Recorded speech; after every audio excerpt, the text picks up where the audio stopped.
அஸ்ஸலாமு அலைக்கும் வரஹ்மத்துல்லாஹி வபரகாத்து. கண்ணியத்திற்குரிய எல்லாம் வல்ல அல்லாஹு ஜல்ல ஷானஹு தஆலாவின் நல்லடியார்களே, மனக்கவலை போக்கும் மகத்தான கொள்கை என்ற இந்த தொடர் நிகழ்ச்சியிலே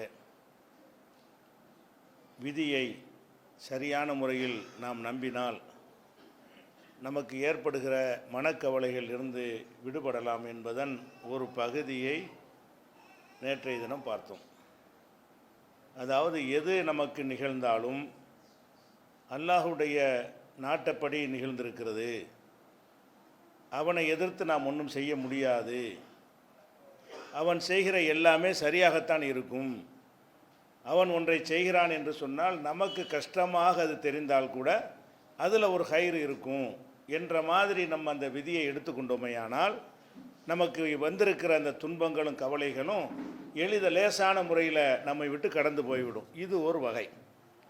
இன்னொன்று, இந்த விதின்னு சொல்கிறோம் இல்லையா, விதி என்பது ஒரு மனிதனுக்கு ஒரு விதி எல்லாம் எழுதுறான்னு சொன்னால் காலத்துக்கு அந்த விதி கிடையாது. விதி என்பது நேரத்து அந்த மாதிரி மாறிக்கிட்டே இருக்கும். ஒவ்வொரு வினாடிக்கும் நமக்கு விதி இருக்கிறது. விதின்னு சொன்ன ஒருத்தன் வறுமைன்ட்டு எல்லாம் எழுதிட்டான், கடைசி வரைக்கும் வறுமையா கிடையாது. நோயாளின்னு எழுதிட்டான், இன்றைக்கி நோயாளி நாளைக்கு நோயாளி இல்லை. ஒருத்தனுக்கு குழந்தை இல்லைன்னு எழுதிட்டான், இன்றைக்கி இல்லை நாளைக்கு இருக்கும். கல்யாணம் ஆகலை, இன்றைக்கி ஆகலை நாளைக்கு ஆயிரும். அப்போ அல்லாஹுடைய விதி என்பது ஒரு மனிதனுக்கு அல்லாஹ் எழுதிவிட்டான் என்று சொன்னால் மொத்தமாக ஒரே விதியாக எழுதி இதோடு அவன் கதை முடிஞ்சிருச்சு, எப்போ பிச்சைக்காரன் தானே அப்படின்னு எழுத மாட்டான். நீ பணக்காரனே தான் கடைசி வரைக்கும் அப்படி எழுத போகிறதில்ல. விதி என்பது ஒவ்வொரு நாளும் ஒவ்வொரு வினாடியும் அல்லாஹ்வால் எழுதப்பட்டு கொண்டே இருக்கிறது. இந்த செல்வந்தன் கூட ஒவ்வொரு வினாடிக்கு அவனுடைய செல்வத்தில் வித்தியாசம் இருக்கும். ஏழைன்னு ஒரு பொதுவான பேரில் சொல்லிடுவோம். இன்றைக்கி 1000 ரூபா கூட இருக்காது, அது ஒரு ஏழை. நாளைக்கு 500 ரூபா கூட இருக்காது, அதுவும் ஏழை தான். அடுத்த நாளைக்கு 100 ரூபா கூட இருக்காது, அவனும் ஏழை தான். அடுத்த நாளைக்கு 10 ரூபா கூட இருக்காது. அப்போ ஏழைன்னு ஒத்த வாரத்தில் நம்ம சொன்னால் கூட ஒவ்வொரு நாளும் அவனுடைய வறுமை கூடும் குறையும், ஒவ்வொரு நாளும் அவனுடைய செல்வம் கூடும் குறையும். அப்போ எல்லாம் அல்லாஹுடைய விதி என்று சொல்வது, இப்போ நம்ம என்ன அனுபவித்து கொண்டிருக்கிறோமோ அது இந்த நிமிடத்து விதி அப்படி நம்பணும். இதுதான் காலத்துக்கு நமக்குள்ள விதி நினைச்சோண்டு வைங்க, அது தப்பு, அது கவலையை போக்காது. எப்படி நினைக்க வேண்டும் என்றால், இப்போ எனக்கு வந்திருக்கிற இந்த விதி இப்போ உள்ளது. அல்லாஹ் நாடினால் அடுத்த வினாடி வேறு விதி இருக்கலாம், அல்லது அடுத்த நாளைக்கு வேறு விதி இருக்கலாம், அடுத்த மாதத்தில் வேறு ஒன்றை அல்லாஹ் எனக்கு எழுதி வைத்திருக்கலாம். அப்போ நம்ம விதி என்று சொல்லி இதுதான் கதின்னு நம்ம கடந்துட தேவையில்லை. நம்ம கஷ்டம் வந்துருச்சுன்னு வைங்களேன், அந்த கஷ்டம் போகிறதுக்கான வாசலும் இருக்கிறது, முழுசாக அடைக்கப்படவில்லை. அப்போ இந்த விதியை நம்ம எப்படி விளங்கி கொள்ளக்கூடாது என்று சொன்னால், ஒன்றை எழுதிவிட்டான் என்றால் அதுதான் கடைசி வரைக்கும் அப்படி எடுத்துக்கொள்ளக்கூடாது. அப்போ அது மாறும், மாறிக்கொண்டே இருக்கும். அல்லாஹ் குர்ஆனில் கூட சொல்லி காட்டுகிறான், ஒ தில்கல் ஐயாமு நுதாவிலுஹா பைனன் நாஸ். 3வது அத்தியாயத்தில் 140வது வசனத்தில் அல்லாஹ் சொல்லுகிறான், போர்க்களத்தில், உஹது போர்க்களத்தில் கடுமையான துன்பங்களை அனுபவித்தாங்க. தோல்விக்கு பிறகு உள்ள வெற்றி தான் அவங்க கிடைத்தது. அதுக்கு ஆறுதல் படுத்தும் அல்லாஹ் என்ன சொல்கிறான்னு கேட்டால், எம்சஸ்கும் கருகுன், உங்களுக்கு இப்போது ஒரு துன்பம் ஏற்பட்டது என்று சொன்னால் ஃபக்கது மஸ்ஸல் கௌம கருகும் மிஸ்லுஹு, உங்கள் எதிரிகளுக்கு இதே மாதிரியான துன்பம் முன்னாடி ஏற்பட்டுச்சு. இப்போ உங்களுக்கு துன்பம், சென்ற போரில் அவனுக்கு துன்பம். தில்கல் ஐயாமு நுதாவிலுஹா பைனன் நாஸ், இந்த காலச்சக்கரத்தை மக்கள் மத்தியில் நாம் சுழல விட்டு கொண்டே இருக்கிறோம். அல்ல என்ன சொல்கிறான்னு கேட்டால், 3:140 காலத்தை ஒரு சக்கரமாக்குறான். இந்த காலம், நேரம், நாள், மாதம், வருஷங்கிறோம்ல, இதை ஒரு சக்கரமாக ஆக்கி இதை சுத்த விட்டுக்கிட்டே இருக்கிறாங்கிறான். சுத்த விடுறதுனா என்ன அர்த்தம்? ஒரு சக்கரத்தை சுற்றி விட்டிங்கன்னா மேலே உள்ளது கீழே போகும், கீழே உள்ளது மேலே வரும். ஒவ்வொரு வினாடி அது மூமெண்ட் இருந்து கொண்டே இருக்கும். ஒவ்வொரு வினாடி நேரத்திலையும் சக்கரத்தை சுற்றி விட்டிங்கன்னு சொன்னால் அது இறங்கும் ஏறும், ஒன்று இறங்கும் போது ஒன்று ஏறும். அப்போ ஏற்ற இறக்கத்தோடு தான் இந்த மனிதர்களுக்கு மத்தியில் காலத்தை நம்ம சுழல விட்டு கொண்டிருக்கிறோம். அப்போ இதில் நம்ம என்ன விளங்க வேண்டியிருக்குன்னா, விதியை நம்புறதுல நடந்தது இதுதான் விதி, அது இப்போதைய விதி. எப்படி நம்பணும்? நடந்து போன ஒன்றை, இப்போ வறுமையில் இருக்கிறீங்களா, இதுதான் என் விதின்னு உட்கார்ந்துடக்கூடாது. இது இப்போ எனக்கு உள்ள விதி, இந்த நேரத்துடைய விதி, இந்த மாதத்துடைய விதி. ஆனால் இந்த விதி அல்லாஹ் எழுதுவது எப்படி எழுதுவான் என்று கேட்டால் ஒவ்வொரு நேரம் போட்டு டைம் போட்டு 8:20க்கு இப்படி இருப்பான், 8:21க்கு இப்படி, உதாரணத்துக்காக வேண்டி 8:22க்கு இப்படின்னு சொல்லி ஒவ்வொரு மைக்ரோ செகண்டுக்கும் அல்லாஹ் வந்து நம்முடைய விதிகளை எழுதி வைத்திருக்கிறான். ஒவ்வொரு மைக்ரோ செகண்ட்லையும் மாறிக்கொண்டே இருக்கும். சில விஷயங்கள் கொஞ்சம் லாங் டைமாக எழுதி வச்சுருப்பான். இது வந்து 2 வருஷத்துக்கு இப்படி இருப்பான்னு கூட எழுதி வைத்திருப்பான். அப்போ விதி என்பது மாறக்கூடியதாகத்தான் இருக்கிறது. நடந்து எது நமக்கு துன்பம் வந்து விட்டதோ அந்த துன்பம் இப்போ எழுதப்பட்ட விதி, அவ்வளோதான். இதுவே நிலைக்கும், இதுவே நீடிக்கும் என்று நம்ம எடுத்துக்கொள்ளக்கூடாது. இதை நம்பும் பொழுது நமக்கு மனக்கவலை போயிடுது. பெரிய துன்பம் ஏற்பட்டுச்சுன்னா 2 விதமாக அதை அணுகணும். எப்படி? இந்த துன்பம் என் இறைவன் நன்மையை நாடித்தான் செய்திருக்கிறான், அவனுக்கு அதிகாரம் இருக்கிறது, எனக்கு என்ன இருக்கிறது? நான் ஒரு படைக்கப்பட்ட ஒரு அடிமை, நான் வேற ஒரு இடத்துல போய் முறையிட முடியாது. அவன் செய்வதை சரியாகத்தான் செய்வான், அவன் எதை செஞ்சாலும் கரெக்டாக இருக்கும். எனக்கு அதை புரிந்து கொள்ள முடியவில்லை, அல்ஹம்துலில்லாஹ் இறைவாணி செஞ்சால் சரியாக இருக்கும் என்று நம்ம அதை பொருந்தி கொள்ளக்கூடிய நேரத்தில் அந்த கவலைக்கு ஒரு சுமை தாங்கி மாதிரி, அந்த கவலையை அப்படி இறக்கி வைக்கிற சுமை தாங்கி மாதிரி அது அமைந்து விடுகிறது. அதுக்கப்புறம் என்ன செய்யணும்? அந்த கவலையோட இதோ முடிஞ்சிச்சு அப்படி நினைக்காம இனி மாறும், அல்லாஹ் நாடிலாம் என்ன செய்யும், இதை மாற்றி அமைக்குவான், இப்படியே நீடித்து விடாது அப்படின்னு நம்ம பார்க்கணும். இப்போ ஒருத்தர் நோயாளி, அவரை நம்ம நடைமுறையில் பார்க்குறோமா இல்லையா? ஒருத்தர் நோயாளி ஆகிட்ட காலத்துக்கு நோயாளியாக இருக்காரு இல்லை, அதுக்குரிய சூழ்நிலைகளை அந்த அல்லாஹ் எழுதி வைக்கும் பொழுது அந்த மாற்றங்கள் ஏற்பட்டு விடுகிறது. இதை வந்து அல்லாஹ் திருமறை குர்ஆனில் பல சம்பவங்கள் வழியாக நமக்கு தெரிஞ்ச விஷயங்கள் தான், வாழ்க்கையில் நம்மளே வந்து அக்கம் பக்கத்தில் பார்த்து அனுபவிக்கிற விஷயங்கள் தான் இருந்தாலும் நல்லடியார்களுடைய வரலாறு மூலமாகவும் அல்லாஹ் இதை நம்ம சொல்லித் தருகிறான். முதலாவதாக இந்த ஜக்கரியா அலைஹிஸ்ஸலாம் அவங்களுடைய சம்பவத்தை சொல்கிறான். அவங்க என்ன செய்கிறாங்கன்னு கேட்டால், அந்த மரியம் அலைஹிஸ்ஸலாம் வந்து பிறந்த உடனே அவங்கள பள்ளிவாசலுக்கு நேர்ந்து விட்டுறாங்க. மரியம் அலைஹிஸ்ஸலாம் அவர்களை அவங்க அம்மா வந்து இம்ரானுடைய மனைவி மரியம் அலைஹிஸ்ஸலாத்தை பெற்ற பொழுது அவங்க என்ன செஞ்சிட்டாங்க, யா அல்லாஹ் எனக்கு இந்த குழந்தை பிறந்தால் நான் உன்னுடைய ஆலயத்துடைய பணிவிடைக்காக வேண்டி நான் அதை விட்டு விடுகிறேன் என்று நேர்ச்சை செஞ்சாங்க. அவங்க என்ன நினச்சி நேர்ச்சை பண்ணாங்கன்னு கேட்டால், ஆம்பளை பிள்ளை பிறக்கும்னு நேர்ச்சை பண்ணிவிட்டாங்க. பள்ளிவாசலில் போய் பணிவிடை செய்கிறதுன்னு சொன்னால் பெண்களுக்கு பண்ண முடியாதுல்ல, எல்லா நேரமும் ஆண்களுக்கு தான் அதை செய்ய சாத்தியப்படும். அப்போ ஆண் குழந்தை தான் தனக்கு பிறக்கும் என்று அந்த அம்மா இம்ரானுடைய மனைவி நினைத்து கொண்டு, இப்போ என் கருவில் உள்ள குழந்தையை நான் உன்னுடைய ஆலயத்திற்கு நான் அர்ப்பணித்து விடுகிறேன் அப்படின்னு சொல்லிடுறாங்க. ஆனால் பிறக்குது பொம்பளை பிள்ளை. ரப்பி இன்னி வதாத்துஹா உன்சா, யாரெல்லாம் பொம்பளை பிள்ளையை பத்துட்டேனே, நான் தெரியாமல் நேர்ச்சை பண்ணிவிட்டேனே, பொம்பளை பிள்ளை ஆம்பளை பிள்ளை நினச்சி நான் வந்து பள்ளிவாசலுக்கு பைத்துல் முகத்தஸுக்கு அதில் பணிவிடை செய்வதற்கு நான் வந்து நேர்ச்சை செஞ்சுட்டேன்னு அந்த அம்மா என்ன செய்கிறாங்க சொல்லிவிட்டு, அல்லாவுக்கு தெரியுது பொம்பளை பிள்ளை தாங்கிறது, அந்த அம்மா அப்படி சொல்லுது. இருந்தாலும் என்ன செய்கிறாங்க, அல்லாவுக்கு நேர்ச்சை செஞ்சதுனால அந்த மரியம் அலைஹிஸ்ஸலாத்தை வந்து மஸ்ஜிதுடைய பணிக்காக வேண்டி பொறுப்பேற்றுறாங்க. அப்போ அந்த சமூகத்தில் பெரியவராக யார் இருக்கிறா, ஜக்கரியா நபி இருக்கிறாங்க. ஜக்கரியா நபி, யஹ்யா நபி, ஈசா நபி எல்லாம் ஒரு காலத்தில் உள்ளவங்க. யஹ்யா நபிங்கிறது ஜக்கரியா நபியுடைய மகன். ஜக்கரியா நபி வந்து என்ன செய்கிறாங்கன்னு கேட்டால், அவங்க தான் அந்த மஸ்ஜித் நபவிக்கு மஸ்ஜிதை பைத்துல் முகத்தஸுக்கு பொறுப்பாளர். அவங்க வந்து இந்த மரியம் அலைஹிஸ்ஸலாத்தை அவங்க எடுத்து யார் வளர்க்கிறதுன்னு பஞ்சாயத்து வரும்பொழுது அவங்க தலையில் அது வந்துடுது. அப்போ மரியம் அலைஹிஸ்ஸலாத்தை வந்து பொறுப்பெடுத்துக் கொள்கிறாங்க யார், கஃப் அலஹா ஜக்கரியா. ஜக்கரியா வந்து மரியமை பொறுப்பேற்றுக் கொள்கிறார். பொறுப்பேற்ற உடனே அந்த பள்ளிவாசலே அவங்களுக்கு ஒரு இடத்த ஒதுக்கி கொடுத்து, இறைவனுக்காக வந்து அவங்க நேர்ச்சையும் பண்ணிட்டாங்க. அது இறை தூதர் ஜக்கரியா இருக்கிறதுனால அல்லாஹ்வுடைய அனுமதி, அது இறை தூதர் கொடுத்த அனுமதி வந்து இறைவனுடைய அனுமதி என்ற அடிப்படையில் அவங்க அந்த பள்ளிவாசலில் அவங்கள தங்க வைத்து அவங்க பள்ளிவாசல் பணிகளையும் பார்த்து கொள்வாங்க, தங்குறது அங்கேயே தங்கி கொள்வாங்க. அப்போ ஜக்கரியா நபி என்ன செய்வாங்கன்னு கேட்டால், இவங்களுக்கு தேவையான உணவை கொண்டு போவாங்க. எப்போ இந்த மரியம் அலைஹிஸ்ஸலாம் குழந்தையாக இருக்கும்போது அல்ல, குழந்தையாக இருக்கும்போது இவர் தான் எல்லாத்தையும் கவனிச்சுக்கிட்டாரு.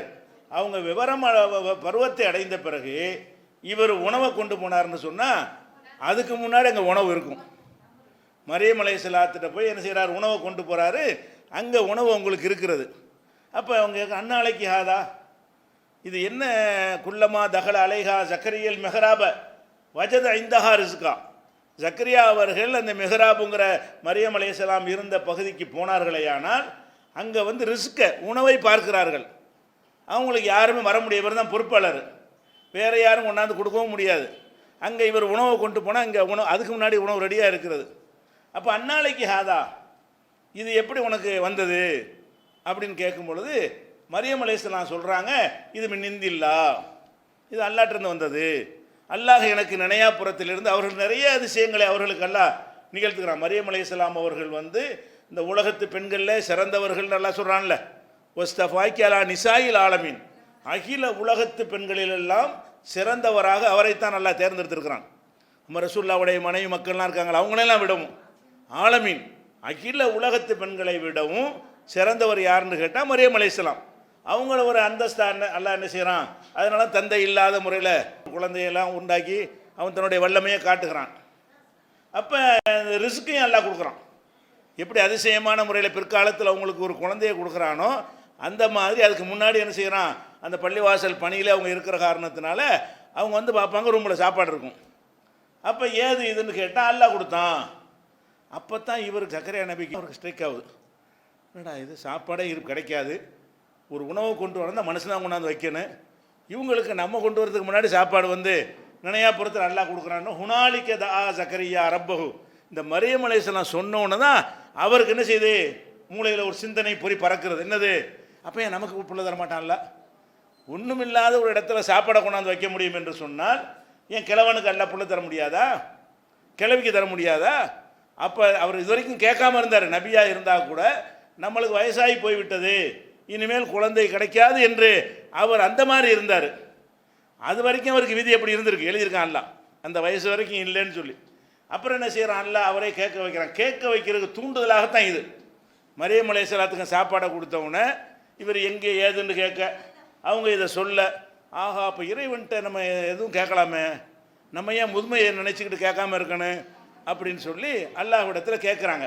எப்படி கேட்குறாங்க, ஹுனாலிக்க தா ஜக்கரியா ரப்பஹு, இறைவனிடத்தில் ஜக்கரியா பிரார்த்தனை செய்கிறார்கள், ரப்பி ஹப்லி மில்லதுன்க துர்ரியத்தன் தையிபத்தன், இறைவா உன் புறத்திலிருந்து ஒரு தூய்மையான ஒரு சந்ததியை கொடு, இன்னக்க சமி உத்வா, நீ பிரார்த்தனைகளை செவியேற்கக்கூடியவனாக இருக்கிறாய். அதுக்கு முன்னாடி அவர் கேட்கல, குழந்தையை கேட்காம இருந்தவர் இந்த அற்புத நிகழ்ச்சி அவர் கண்ணு முன்னாடி நடக்கிறதை பார்த்த பிறகு அல்லாஹ்விடத்தில் எதுவும் கேட்கலாம், அவன் எது வேணாலும் முடியாது என்று நம்ம நினைக்கிறோமே அதையும் அவன் செய்வான் அப்படின்ற நம்பிக்கை வந்த பிறகு துவா செய்கிறாருங்கிற ஒரு விஷயம் 3வது அத்தியாயத்தில் 38வது வசனத்தில் இருக்கிறது. அதே மாதிரி வந்து இதே பிரார்த்தனையை இன்னும் கொஞ்சம் விவரமாக செய்கிறார். அதில் என்ன செய்கிறாருன்னு கேட்டால், ரப்பி இன்னி வஹனல் அலுமு மின்னி, இறைவா என்னுடைய எலும்பெல்லாம், வயசில் இருந்தால் கூட சிலர் முறுக்காக இருப்பாங்க, வயசாக இருந்தாலும் பலவீனம் அடையாமல் இருப்பாங்க. இவர் என்ன செய்கிறாருன்னா, நான் வயசு ஒரு பக்கம் இருக்கட்டேன், எலும்புலாம் தளர்ந்து போச்சு, இன்னி வஹனல் அலுமு மின்னி, என்னிடத்தில் எலும்புகள் எல்லாம் வந்து பலவீனமாகிவிட்டது, ஒஸ்தாலர் ரவுசு ஷைபா, தலை வந்து வெள்ளை வெள்ளையர்ந்து மின்னுகிறது, உலம்ம குன்பி துவாய்க்கு ரப்பி ஷகியா, இருந்தாலும் இறைவா உன்னிடத்தில் கேட்பதில் நான் துர்பாக்கியசாலியாக விரும்பலை, கேட்பேன், எனக்கு முடி நரைச்சாலும் எலும்புலாம் வந்து பலவீனம் அடைந்தாலும் ஒம்ராத்தி ஆக்கிறோம், காணத்து இம்ராத்தி ஆக்குறான், என் மனைவி வேற பிள்ளை பேர் இல்லாதவளாக இருக்கிறாள், அவங்களும் கிளவியாக இருக்கிறாங்க, அவங்களும் பிள்ளை பெற முடியாதவராக இருக்கிறாரு, அதனால எனக்கு வந்து குழந்தையை கொடு, நான் கேட்கத்தான் செய்வேன், ஒஜால்ஹு ரப்பி ரலியா, அவரை பொருந்தி கொள்ளப்பட்டவராக ஆக்கலான்னு சொல்லி பிரார்த்தனை செய்கிறார். அப்போ அல்லாஹ் என்ன செய்கிறான், நடக்கவே நடக்காது என்கிற ஒரு வயசு, அந்த வயசு வரைக்கும் ஒரு குழந்தை இல்லை, அதுதான் அவருடைய விதியா இல்லை, அது வரைக்கும் விதி, எது வரைக்கும் இல்லாமல் ஆக்கி வச்சுருந்தானோ அவர் முதுமை அடைந்த வயசு, அந்த வயசு வரைக்கும் அவருக்கு பிள்ளை இல்லாமல் இருக்கணும் என்பதுதான் விதியே தவிர அறவே பிள்ளை இல்லை என்பது விதி இல்லை. அவர் குழந்தை இல்லைங்கிற விதி எது வரைக்கும் தான், ஒரு கட்டம், அந்த கட்டத்தை எல்லாம் நிர்ணயித்து வச்சுருக்கான். சிலருக்கு 50 நிர்ணயிப்பான், சிலர் 60 நிர்ணயிப்பான், சிலருக்கு 70 நிர்ணயிப்பான். அல்லாஹ் வந்து அவனுடைய வல்லமைக்கு தகுந்தவாறு ஒரு நேரத்தை நிர்ணயித்திருப்பான். அந்த நிர்ணயித்த பிரகாரம் இப்போ கொடுக்கணும்னு நினச்சிட்டான். அல்லாஹ் என்ன செய்கிறான், இன்னானு பஷ்ஷிருக்க பி குலாம், உனக்கு ஒரு ஆம்பளை பிள்ளைக்கு நற்செய்தி சொல்கிறேன், இஸ்முஹு யஹ்யா, அவருக்கு பேர் யஹ்யா, பேரை வச்சு கொடுக்குறான்ல. பிள்ளையை கொடுக்கும் பொழுது உனக்கு ஒரு பிள்ளை இல்லைங்கிறீங்கள, வயசாகி போச்சுல, பிள்ளை பிறக்காதுன்னு நினைக்கிறீங்கள, உனக்கு பிறக்கும், அந்த ஆம்பளை பிள்ளைக்கு பேர் நான் வைக்கிறேன். அல்லாஹ்வே பேரை வச்சு கொடுக்கறது இந்த யஹ்யா அலைஹிஸ்ஸலாம் தான். கொடுத்துட்டு என்ன சொல்கிறான்னு கேட்டால், லம் நஜஅல் லஹு மின் கப்லு சமியா, இந்த பேர் உடைய ஒருவரை இதற்கு முன் நாம் ஏற்படுத்தியதே இல்லை. இந்த பேர் ஃபஸ்ட்டு உலகத்தில் தான் ஃபஸ்ட்டு நல்லா சொல்கிறான். யஹ்யாங்கிற ஒரு பேரை சூட்டி இந்த பேருடைய ஒரு பிள்ளை உனக்கு பிறக்கும்னு சொல்கிறான். இதில் கூட ஒரு நம்ம இஸ்லாத்தை பற்றி ஒரு முன்னறிவிப்பு இருக்கிறது. இது தனியாக இந்த தனி ட்ராக்காக இருந்தாலும், அதாவது ஜக்கரியா நபிக்கு வந்து ஒரு பிள்ளையை கொடுக்குறான்ல, பிள்ளையை கொடுக்கும்போது யஹ்யான்னு அதுவும் நிறுத்திக்கிறலாம்ல. உனக்கு ஒரு பிள்ளையை கொடுத்துட்டேன், யஹ்யான்னு பேர் வச்சாச்சு, அந்த பேரை சொல்லி கூப்பிட்டுங்கன்னு நிறுத்திடலாம். அல்லாஹ் என்ன செய்கிறான்டா, இறை வேதம் தாண்டு காட்டுறதுக்காக வேண்டி அங்கே ஒரு முத்திரை வைக்கிறான். என்ன முத்திரை? இந்த யஹ்யா என்கிற ஒரு பெயரை இதுக்கு முந்தி கிடையாது உலகத்தில் அப்படிங்கிறான். இப்படி யாராலையும் சொல்ல இயலாது. ஏதாவது இருந்துருந்துச்சுன்னா ஜக்கரியா நபி காலத்தில் அந்த ஊரில் இல்லாமல் இருக்கலாம். எந்த உலகத்தில் ஏதாவது ஒரு ஊரில் யஹ்யான்னு ஒருத்தன் பேரை வச்சுருந்தான்னு வைங்க, அதை பிற்காலத்தில் எடுத்து போட்டு இந்த நவீன காலத்தில் அழகாக எடுத்து விடலாமே. அந்த காலத்தில் அந்த ஊரில் உள்ள தகவல் தான் தெரியும். அந்த ஊரில் விசாரிப்பாங்க, யாராச்சும் யஹ்யான்னு இருந்தாங்களா இல்லைன்றுவாங்க. அதோடு முடிஞ்சு போகாது. இது இறை வேதம் என்று சொன்னால் அதோடு முடியாது. அதை கூட இப்போ சொல்கிறான்ல, ஜக்கரியா நபி காலத்தில் சொன்ன அந்த ஒரு விஷயத்தை இப்போ நம்ம காலத்தில் குரானில் இறக்கி எல்லாம் சொல்கிறான். அப்போ குரானில் இறக்கும்போது என்ன என்ன காலம்? அறிவுலாம் விரிவடைந்து கொண்டு போகிற காலம். இப்போ என்ன செய்வாங்க, உலகத்தினுடைய பழங்கால சுவடிகள், ஏடுகள், உலகத்தின் ரெக்கார்டு பூராவுமே இன்றைக்கி கூகுளில் ஏற்றி வச்சுக்கிட்டான். நீங்கள் யஹ்யாண்டு எவனாச்சும் இருந்தானு பார்த்தீங்கன்னா இருக்கல. அப்போ இதை வந்து யஹ்யாண்டு ஒரு ஆள் இல்லைன்னு யார், இந்த பேர் யாருக்கும் இல்லைன்னு யாருக்கு சொல்ல முடியும் என்றால் படைச்ச ஒருத்தனுக்கு தான் சொல்ல முடியும். உலகத்தில் ஆதம் அலைஹிஸ்ஸலாத்திலிருந்து இந்த யஹ்யா காலம் வரைக்கும் வாழ்ந்த அத்தனை பேருடைய ரெக்கார்டு யார் கையில் இருக்குது அவனு தான் சொல்ல முடியும். ஆதம் அலைஹிஸ்ஸலாத்தில் இருந்து இந்த ஜக்கரியா நபி காலம் வரைக்கும் உலகத்தில் யாரெல்லாம் பிறந்தார்களோ அவ்வளோ பேருடைய பேர் டீட்டெயிலெல்லாம் கையில் ஒருத்தன் வச்சுக்கிட்டு தான் இந்த பாரு இவ்வளோ லிஸ்ட் இருக்குது. 8000 கோடி, 10,000 கோடி, 80,000 கோடி, 7,000 கோடி இருக்குன்னு வைங்களேன்.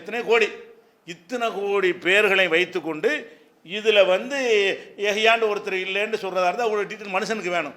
ஒரு மனிதன் சொல்வதாக இருந்தால் இவ்வளோ டீட்டெயில் வேணும். இது அல்லாஹ் சொல்கிறான்ல, இது தேவையற்றதாக தானே தெரியுது. எதுக்கு இதை சொல்லணும்? அவருக்கு யஹ்யான்னு பேர் வச்சுட்டேன், இந்த பேர் இதுக்கு முந்தி இருந்தது இல்லைன்னு சொல்வதன் மூலமாக இது பேசுகிறவன் அல்லாங்கிறது தெரியுது. இந்த வார்த்தை நீங்களே சொல்லுங்களேன். ஒரு பேரை சொல்லி, புதுசாக ஒரு பேரை சொல்லி, இப்படி ஒரு பேர் உலகத்தில் இருந்ததே இல்லை சொல்ல முடியுமா? எங்கேயா இருந்திருக்கும், எங்கேயாச்சும் எந்த காலத்தில் எந்த ஊரில் இருந்திருக்கு. அவன் எடுத்து போட்டான்னு வைங்க, நீங்கள் சொன்ன பொய்யாகி போயிடும். நீங்கள் சொன்னது பொய்யாகி போனால் பஞ்சாயத்து கிடையாது, அறியாமையில் மனசுன்னு சொல்லலாம். அல்லாஹ் சொன்னது பொய்யா போனால் நீங்களும் நானும் சொல்கிற தகவல் வந்து தவறாக போய்விட்டால் இவனுக்கு விளங்காமல் சொல்லிட்டான்னு ஒத்தவரையில் முடிஞ்சு போயிடும். நானும் ஒரு பேரை சொல்லி இந்த பேர் உலகத்தில் கிடையாதுன்னு நான் சொல்லிட்டு போயிடலாம். கடைசியில் இந்த பேரை எடுத்து போட்டானே ஆனால் நான் பொய்யண்டு ஆயிரும் அல்லது விவரமற்றவன் ஆகிவிடும். இதனால் என்ன பாதிப்பு? மனுஷன் அப்படி தானே இருப்பான். அல்லாஹ் அப்படி சொன்னான்டா முடிஞ்சு வச்சு ஒட்டுமொத்த குரான் அவுட் ஆயிரும். இந்த மாதிரி யஹ்யாண்டு ஒரு ஆள் இல்லைங்கிறான். இந்த பார் கிமு 2003 இருந்துச்சு, கிமு 7000 பாரு அந்த சுவடிகளில் அப்படி பேர் இருந்தது அப்படின்னு எந்த லாங்குவேஜ்லையாவது யஹ்யாண்டு எந்த காலத்தையும் ஒருத்தன் இருந்தாண்டு எடுத்து போட்டான்னா என்ன ஆகுறது அப்படின்ற ஒரு பயம் மனுஷனுக்கு வரும்ல, படைச்சவனுக்கு வராது. அவனு தான் தெரியுமா இல்லைண்டு. இப்போ நீங்கள் கூட்டியிருக்க அத்தனை பேருடைய பேர் அல்லாஹ்வுக்கு தெரியுமில்ல. அப்போ ஆதம் அலைஹிஸ்ஸலாத்திலேருந்து இன்னைக்கு வர்ற வரைக்கும் இதுக்கு பிந்தி யஹ்யா இருக்கும். அந்த ஜக்கரியா காலத்துக்கு பிந்தி யஹ்யான்னு வச்சுருப்பாங்க. இந்த யஹ்யான்னு அந்த பேர் வைக்கும் பொழுது அதுக்கு முன்னாடி யஹ்யான்னு யாரும் இருக்கவில்லை, இந்த பேர் கிடையாது, உலகத்தில் யாருக்கும் சூட்டாத பேருங்கிறான். இது ஒரு முன்னறிவிப்பில் வரக்கூடியது. இது அல்லாஹ்வுடைய வேதம் என்பதற்கு சான்று. அதெல்லாம் இப்போ டாபிக், நம்ம டாபிக் வருவோம். டாபிக் என்னன்னு சொன்னால், இவருக்கு குழந்தை இல்லை, குழந்தை இல்லைன்னு சொல்லி நம்மளுக்கு குழந்தை இல்லாமல் இருக்கலாம், வறுமையாக இருக்கலாம், கஷ்டமாக இருக்கலாம். ஏன் அதான் முடிஞ்ச முடிவுன்னு நினைக்கிறீங்க? அதானே கவலை காரணம். கஷ்டப்பட்டோம்னு சொன்னால் இதான் நம்ம தலையெழுத்து, அதான் தலையெழுத்துன்னு அப்படியே புரிஞ்சு கொள்வது. அதான் இப்போவே தலையெழுத்துன்னு சொல்லலாம். எப்படி சொல்லணும்? இதுதான் இப்போது எனக்கு உள்ள தலையெழுத்து நீங்கள் நம்பணுமே தவிர எப்போதும் எனக்கு இதுதான் தலையெழுத்து நீங்கள் நம்பக்கூடாது. அதுக்கு தான் ஜக்கரியா நபியுடைய வரலாறை சொல்லி தள்ளாத வயசு வரைக்கும் அவருக்கு குழந்தை இல்லாமல் ஆக்கி அல்லாட்ட கேட்டவுடனே அவன் அல்லாஹ் அப்படி எழுதியிருக்கான். வீதியில் என்ன எழுதியிருக்கான்? இத்தனை வயசு வரைக்கும் அவருக்கு இருக்காது, இந்த மாதிரி மரியமுடைய இது பார்ப்பார், உணவு இருப்பதை பார்த்து விட்டு உடனே அவர் துவா செய்வார், அப்போ நம்ம கொடுக்கணும், எல்லாம் அப்படி எழுதி வச்சுட்டான்ல. அவன் எழுதிய நேரத்தில் வந்துருச்சு. ஆனால் இதில் விஷயம் என்னென்னு கேட்டால், உள்ள கேட்டார்ல, கொடுக்குறேன்னு சொன்னோடனே மறுபடியும் அவருக்கு எப்படி முடியுங்கிறார். அல்லாஹ் பிள்ளை நற்செய்தி சொன்னவொன்னே அவர் என்ன செய்கிறாருன்னு கேட்டால், கால ரப்பி அன்னாய குணலிய குலாம், இவர் தான் கேட்டார், இறைவா எனக்கு ஒரு பிள்ளையை தாண்டு கேட்டார் தள்ளாத வயசில். சரி தந்தாச்சுன்னா போயிட வேண்டியதானே. சொன்ன தந்துட்டேன்னு சொன்ன என்ன செய்கிறாருன்னா, அண்ணாய குனில குலாமுன், எனக்கு எப்படி பிள்ளை பிறக்குங்கிறார். இவர் கலந்து போயிட்டதுனால அல்லாஹ் சொன்ன பிறகு என்ன செய்கிறாரு, அண்ணாய குனிலே குலாமுன், எனக்கு எப்படி பிள்ளை பிறக்கும். ஓ காண திம்ராத்தி ஆகிறா, என் மனைவி வேற மலடியாக இருக்கிறாள். அப்போ கது பழகத்து மினல் கிபரி இத்தியா, நானும் பெரிய முதுமையை அடைந்தவனாக இருக்கிறேன், எனக்கு எப்படி பிள்ளை பிறக்கும் அப்படின்னு கேட்குறாரு. அது எது கேட்குறாரு, அவருக்கு நற்செய்தி சொன்ன பிறகு கூட எப்படி கிழவனுக்கு எப்படி பிள்ளை பிறக்கும், கிழவிக்கு எப்படி பிள்ளை பிறக்கும்னு அவருக்கு ஒரு டவுட்டு. அதுக்கு எல்லாம் என்ன செய்கிறான்னு கேட்டால், ஏன்பா நீ ஒன்றும் இல்லாமல் தானே இருந்த, உன்னை படிச்சனில்ல, அதை விட இது லேஸ் இல்லையாங்க, நல்லா எப்படி படிச்சு வர்றான். நீ இதுக்கு முந்தி இருந்தியா, உனக்கு 90 வயசு ஆகுதுல, உதாரணமாக 91 வயசுக்கு முந்தி நீ எங்கே இருந்த, 90 வயசு ஆகக்கூடிய நீ 95 வருஷத்துக்கு முந்தி இருந்தியா, எங்கேயும் இருக்கலை, எதுவாகவும் இருக்கலை. அப்போ அல்லாஹ் சொல்கிறான், அது கலத்துக்க மின் கபடு வளம்தக்கு செய்யா, எந்த பொருளாகவும் நீ இல்லாமல் இருந்திய, அப்போ நான் உன்னை படைச்சிருக்கிறேன், அதை படைச்ச எனக்கு உனக்கு ஒரு பிள்ளை தர முடியாதா, நீனே இல்லாமல் தானப்பா இருந்த, நீ என்ன மெட்டீரியலாக இருந்து உன்னை மாற்றி செஞ்சோம், நீ இல்லை. இப்போ நம்ம இருக்கிறோம், நம்ம 30 வயசுக்காரன் வந்து 35 வருஷத்துக்கு முன்னாடி எங்கே இருந்தீங்க, இல்லை. 50 வயசுக்காரால் 55 52 வருஷத்துக்கு முன்னாடி எங்கே இருந்தீங்க, என்னவா இருந்தீங்க, இல்லை. அப்போ ஒன்றும் இல்லாமல் இருந்த உன்னை நான் படைத்திருக்கும் பொழுது உனக்கு ஒரு புள்ள தர்றங்கிற என்ன உனக்கு பிரச்சனை, இது எனக்கு லேசு, அதை விட லேஸ். ஒன்றும் இல்லாமல் இருந்தவனை படைக்கிறேன்ல, அதுதான் பெரிய சிரமமானது மனித பார்வையில். இது ஒரு மனிதனுக்கு குழந்தை பிறத்தல் என்பது அல்லாஹ் எப்படி செட்டப்பில் உள்ளது. அந்த செட்டப் பிரகாரம் ஒரு குழந்தையை தரும், நீ ஆச்சரியப்படுகிறாய். உன்னை ஒன்றும் இல்லாமல் இருந்து படைச்சிருக்கிறேனே, அதோட கம்பேர் பண்ணால் இது லேசு. ஒன்றுமே இல்லாமல் இருந்து நம்மளை இறைவன் படைத்திருக்கிறானே, அதோடு கம்பேர் பண்ண ஒப்பிட்டு பார்த்தோமையானால் ஒரு வயசானவனுக்கு குழந்தை பிறத்தல் என்பது அது எளிது, அதோடு ஒப்பிட்டு பார்க்கும்போது. இப்படி அல்லாஹ் வந்து பதில் சொல்கிறான். அப்போ குழந்தைய கொடுத்துட்டானா, அப்போ அவர் என்ன செய்கிறாருன்னா, அப்படி திருப்தி அடையலை. அல்லாஹ் சொல்லிட்டான் எனக்கு, அதெல்லாம் சரிதான், மனசுக்கு திருப்தி அடைய மாட்டேங்குது. எப்படி நம்மளுக்கு வயசாகி போச்சு, எப்படி மனைவிக்கு மாதவிடாயெல்லாம் நின்று போயிருக்கும், எப்படி நடக்கும் அப்படின்னு சொல்லிட்டு என்ன செய்கிறான்னு 10 மாதம் கழிச்சு தான் தெரிய போகுது. பிள்ளைக்கு நற்செய்தி கொடுத்தா நாளைக்கே பெற்றுருவாங்க, உனக்கு ஆம்பளை பிள்ளை தர்றோன்னு சொன்னோம் நாளைக்கு பெற்றுருவாங்களா, நற்செய்தி தான் இப்போ கொடுக்க முடியும். பிள்ளைய கொடுக்க 10 மாதம் காத்திருக்கணும். அவருக்கு பொறுக்க முடியலை. எனக்கு தந்துட்டேன்னு எனக்கு ஒரு அடையாளத்தை காட்டு, எனக்கு என்ன செய்யணும், எனக்கு என் மனைவி கர்ப்பிணியாக இந்த காலத்தில் ஸ்கேன் பண்ணி பார்த்துடலாம், அதை செஞ்சிடலாம், அது 3 மாதம் ஆனால் கூட சாத்தியப்படும், அதுவும் இல்லாத ஒரு காலம். அப்போ நீ ஆம்பளை பிள்ளை கொடுத்தங்கிறீல, நீ கொடுத்து விட்டாய் என்பதற்கு எனக்கு ரப்பி ஜல்லி ஆயா, எனக்கு ஒரு ஆயத்தை அத்தாட்சியை கொடு, எனக்கு ஒரு சான்று இப்போயே தெரிஞ்சிடணும். என்னவா இருக்கனே, நான் இது வரைக்கும் இல்லாத ஒரு அதிசயமான ஒரு அத்தாட்சி எனக்கு காட்டினால் நான் புரிந்து கொள்வேன், என் மனைவிக்கு குழந்தை தரித்து விட்டது, அவள் கர்ப்பிணியாக ஆகிவிட்டாள் என்பது தெரிஞ்சுக்கிடுவேன் அப்படின்னு கேட்குறாரு. அதுக்கு அல்லாஹ் என்ன செய்கிறான்னு கேட்டால், உனக்கு அத்தாட்சி தானே வேணும், 3 நாளைக்கு உனக்கு பேச்சே வராது. என்ன ஆயத்து, பேச வாயை திறந்தால் உனக்கு பேச்சு வராது, தொடர்ச்சியாக போன ஊமையாக போயிடும். அவர் அத்தாட்சி தான் கேட்டார், ஊமையை கேட்கல. ஊமையை அவர் என்ன செய்கிறாருன்னு கேட்டால், மக்கள்கிட்ட பேச போகிறார், பேச்சு வரல. எத்தனை நாளைக்கு, 3 நாட்களுக்கு அல்லாத்து கல்லிமன் நாச, மனிதர்கள்ட்ட உனக்கு பேச இயலாது, சைகையில் தான் பேச முடியும். எதை சொல்வதாக இருந்தாலும் நாக்கு எழும்பாது, உனக்கு பேச்சு வராது. அப்போ நீ விளங்கிக்கிறன்னு அல்லாஹ் குழந்தையை கொடுத்து இதான் அடையாளம்.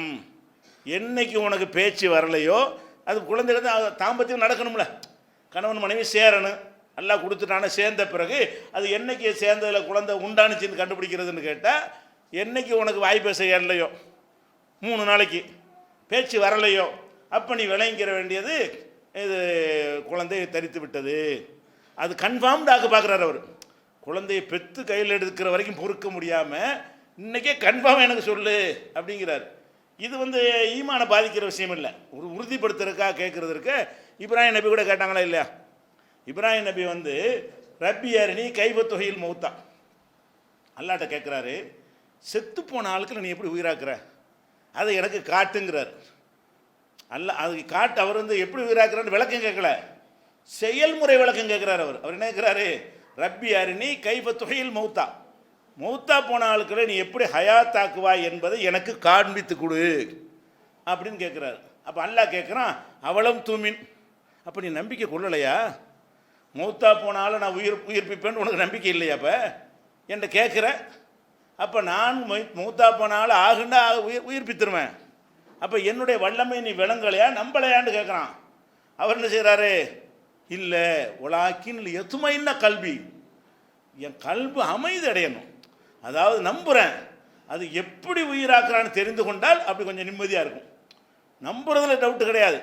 நீ இறந்தவர்களை உயிராக்குவாய், ஒரு ஆகுண்டாகி போய்விடும் அப்படின்னு சொல்லிட்டு என்ன மாதிரி நீ உயிராக்குறாய் என்பதை எனக்கு செஞ்சு காட்டு. அப்படி செய்து காட்டுன்னு சொல்லுவது வந்து ஈமானை பாதிக்குமா? ஒரு ஆள் வந்து என்ன செய்வார், ஒரு பொருளை ஒரு பிரியாணி தயார் பண்ணுறான்னு வைங்களேன், அதை பிரியாணி தயார் பண்ணுவார்னு நம்ம நம்பி வச்சுருப்போம். நம்ம போய் கேட்குறோம், எப்படி செய்வீங்கன்னு காட்டுங்க. நம்பலையான்னு அர்த்தமாக அதுக்கு நம்பிக்கை இருக்குது. அந்த ஃபார்முலா எப்படி செய்கிறேன்னு அறிஞ்சுக்கொள்ள ஆசைப்பட்றோம். அந்த ஃபார்முலாவோடு அறிந்து கொள்ளும் போது கூடுதல் நம்பிக்கை. ஓ, இந்த மாதிரி தானே பிரியாணி செய்வார்னு நம்புறது ஒன்று, செய்கிறத பார்த்துட்டு நம்புறது இந்த மெத்தடில் செய்வார். உலாக்கின் எத்துமைன்னா கல்வி, என்னுடைய கல்வி அமைதி அடையணும். அப்போ நீ சும்மா நம்பினா அது அமைதி அடைய மாட்டேங்குது. இது எப்படின்னு தெரிஞ்சால் நல்லா இருக்குமே, என்ன மெத்தடில் நல்லா செய்கிறான் அப்படின்னோடனே 4 பறவையை பிடிக்க சொல்லி அதை துண்டு வெட்டி மலையில் வைத்து விட்டு நீ கூப்பிட்டோன்னே அதை துண்டு துண்டாக அறுக்கப்பட்ட பறவைகள்லாம் என்ன செய்யும், இவரை நோக்கி வரும். இப்படி தான் ஹயா தாக்குவேன், எல்லாம் ஆர்டர் தான், ஆகுண்டு ஆயிரும், இப்படின்னு செஞ்சு காட்டுறான். அதில் பிரச்சனை. அந்த மாதிரி தான் ஜக்கரியா நபியும் அந்த குழந்தைன்னு சொன்ன நம்பிட்டார். நம்பி தானே கேட்டார். அல்லாஹ் தரமாட்டான்னு நினச்சா அல்லாட்ட கேட்டிருப்பாரா? அவருக்கு நம்பிக்கை இருக்கு, இறைவன் நினைத்தால் தருவான். மரியமுக்கு உணவு கொடுத்துருக்குறான், கண்ணால் நான் பார்த்துருக்குறேன், அதே மாதிரி எனக்கும் தருவான். அப்படி நம்பி கேட்கும்போது சொல்கிறார், நான் உன்னுடைய பிரார்த்தனையில் நம்பிக்கை இழக்க மாட்டேன்னு சொல்கிறாரு. அந்த நம்பிக்கை ஒரு பக்கம் இருந்தாலும் மன அமைதின்னு வரும்ல. நம்ம ஒரு ஆளுக்கு பரிசுன்னு சொல்லிடுவோமுங்க, பரிசுன்னு வந்தாலும் அது என்ன எனக்கு பார்க்கணும்னு துடிப்போம். நம்ம உனக்கு தாப்பா பரிசுன்னு சொல்லியாச்சு, இருந்தாலும் அது காட்டுங்க, கவர் என்ன இருக்கு உள்ளே இருக்குது, கவரெலாம் காட்டினா கூட திறந்து காட்டுங்க, அப்படி துடிக்கும்ல மனசு. அது கன்ஃபார்மாக நீங்கள் பரிசு தருவாங்கன்னு நம்பிட்டா கூட அது எப்படி பரிசு, என்ன மாதிரியான பரிசுன்னு அறிந்து கொள்வதற்கு நம்ம ஆவல் படுவோம்ல. இந்த மாதிரியான ஆவலெல்லாம் நம்பிக்கையை குறைவே காட்டாது. எதை காட்டேன்? கூடுதல் தெளிவு. ஒரு மன அமைதிக்காக மனிதன் இப்படி கேட்குறவனா படைக்கப்பட்டிருக்கிறான், அப்படி கேட்குறாரு. இப்போ இந்த சம்பவத்தில் என்ன நம்ம வழங்குறோம்? அப்போ நம்ம ஒரு குழந்தை பெறா இருந்தால் இத்தனை வயசுல தான் பெறும், 30 வயசு வரைக்கும் கேட்போம், 50 வயசு வரைக்கும் கேட்போம். கேட்டு பார்ப்பானா? இன்னுமே கேட்டு வேலை இல்லை. நம்ம வேறு பிள்ளை நமக்கு இல்லைன்னு முடிவு எடுத்துடும். அவனே முடிவு பண்ணிடுவான். அவனை என்ன முடிவுக்கு வந்துடுவான்? இனிமேலாவது நம்ம குழந்தை பெறுவதாவது. அப்படி நினச்சிடாத. எல்லாத்துக்கும் டைம் இருக்குது. உனக்கு 50 வயசு வரைக்கும் இல்லைன்ட்டு போட்டால் 50 வயசுன்னு இருக்காது தான். 55 வரும்னு போட்டால் வரும். நீ எதுக்கு அறவே இல்லைன்னு முடிவு எடுக்கிறாய்? அப்போ இது பிள்ளைக்கு மட்டுமல்ல, அனைத்துக்கும் தான். எது ஜக்கரியா நபிக்கு உள்ள மேட்ரு நினச்சிடக்கூடாது. இப்போ சமீப காலங்களில் நீங்கள் பார்த்தீங்கன்னா இது காலகாலம் நடக்கிறது. நம்ம வரலாற்று காலத்தில் வாழ்கிறதுனால இப்போ நியூஸ் ஆனாலும் தெரியுது. இப்போ நான் சொல்லக்கூடிய இந்த மாதிரி சம்பவங்கள் வந்து நம்ம தாத்தா காலம் முப்பாட்டன் காலத்தில் நடந்து கொண்டு தான் வருது. உலகம் படைக்கப்பட்ட காலத்தில் நடக்கிற ஒரு விஷயந்தான். ஆனால் அதையெல்லாம் ரெக்கார்டு பதிவுகள் இல்லாத காரணத்தினால நமக்கு தெரியாமல் இருந்துச்சு. இப்போ என்ன சொல்கிறான்? இப்போ 2006 ஸ்பெயின் நாட்டில் ஒரு பெண்ணை என்ன செய்கிறாங்கன்னா 66 வயசில் தாயாகிறாங்க. ஸ்பெயினில் வந்து 2006 பேப்பரில் முக்கியமான நியூஸாக வந்தது.